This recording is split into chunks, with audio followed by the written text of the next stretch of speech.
Hello friends, welcome to our channel. इस video में हम लोग डिस्कस करेंगे एक इम्पॉर्टेंट क्वेश्चन जो कि पीडियाट्रिक नर्सिंग का है और ये एग्ज़ाम में आने की पॉसिबिलिटी बहुत ही ज़्यादा रहती है। तो आइए देखते हैं क्वेश्चन और उसे समझने का प्रयास करते हैं। और इसमें हम लोग डिस्कस करेंगे कि एग्ज़ाम में हमें किस ढंग से आंसर को लिखना है। तो आइए देखते हैं। क्वेश्चन है, एन्सेफेलाइटिस क्या है, इसके कारण, लक्षण, चिन्ह, उपचार और नर्सिंग दायित्व लिखिए। तो सबसे पहले हम लोग देखेंगे एन्सेफेलाइटिस का डेफिनेशन। तो यह बच्चों में होने वाली एक बीमारी है, ये ज़्यादातर बच्चों पे होती है।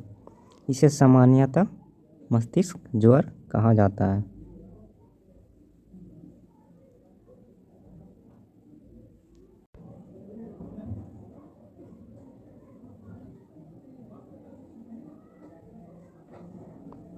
इसे सामान्यतः मस्तिष्क ज्वर कहा जाता है और इसमें मस्तिष्क में क्या होती है, सूजन आने लगती है, जिससे मस्तिष्क के विभिन्न भागों के कार्यों में परिवर्तन होता है।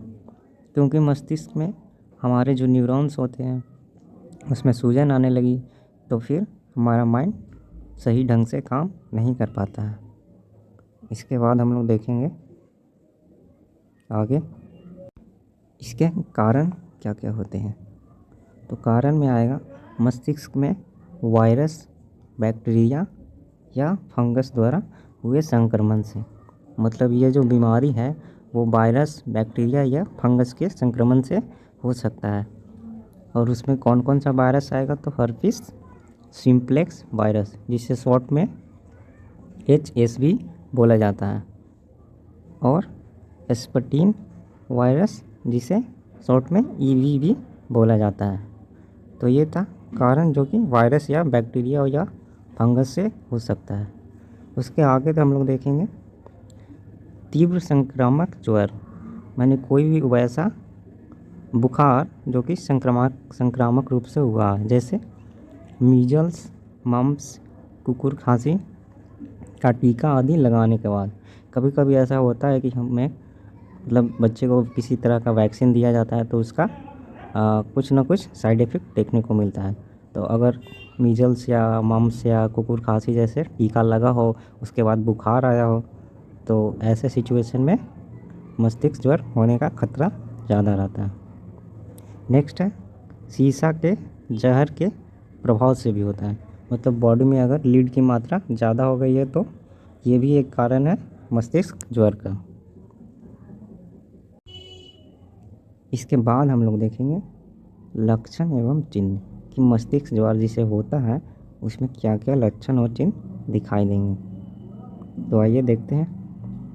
तो लक्षण में आएगा सिर दर्द, बुखार, मांसपेशियों में दर्द, जोड़ों में दर्द, थकान या कमजोरी, बेहोशी और कई प्रकार की कॉम्प्लिकेशंस दिखाई देती हैं। इसके बाद हम लोग देखेंगे उपचार कि मस्तिष्क ज्वर अगर किसी बच्चे को हुआ है तो उसका उपचार कैसे करेंगे। तो इसमें हम लोग एंटीवायरल दवाएं देते हैं, स्टेरॉइड के इंजेक्शन देते हैं, बुखार और दर्द को कम करने वाली दवाएं देते हैं, और यदि आवश्यक हो तो वेंटिलेटर का उपयोग करते हैं। मतलब ऐसा पेशेंट जिसे ऑक्सीजन पर्याप्त मात्रा में नहीं मिल पाती है तो उसके लिए हम लोग वेंटिलेटर का यूज करते हैं। इसके बाद हम लोग देखेंगे नर्सिंग दायित्व कि एक नर्स का मतलब पेशेंट के प्रति जिसे मस्तिष्क ज्वर हुआ है उसका क्या क्या दायित्व बनता है। तो इसमें पहला पॉइंट है बच्चे को पर्याप्त मात्रा में आहार दें। मतलब उसे जितना भी भोजन की आवश्यकता है उसको पूर्ति करना है। उसके बाद है बच्चे को एकांत शांत कमरे में रखें। मतलब ऐसा कमरा होना चाहिए जिसके आसपास कोई शोरगुल नहीं हो। उसके बाद है अगर मुंह से खाने में सक्षम ना हो तो उसे गैबेज का उपयोग कर सकते हैं। मतलब वैसा पेशेंट जिसके मुंह से खुद से खा नहीं सकता, तो उसके लिए गैबेज का इस्तेमाल करते हैं। मतलब आप देखे होंगे हॉस्पिटल में बच्चे के नाक द्वारा लिक्विड दिया जाता है, जो कि भोजन के रूप में दिया जाता है। नेक्स्ट है, बच्चे के माता पिता को यह समझाना चाहिए कि इस बीमारी का इलाज लंबे अवधि का है। मतलब बच्चे को माता पिता को भी समझाएं कि उन्हें घबराना नहीं है, पेशेंस रखें और इसका इलाज लंबे समय तक चलेगा, तो घबराने की आवश्यकता नहीं है।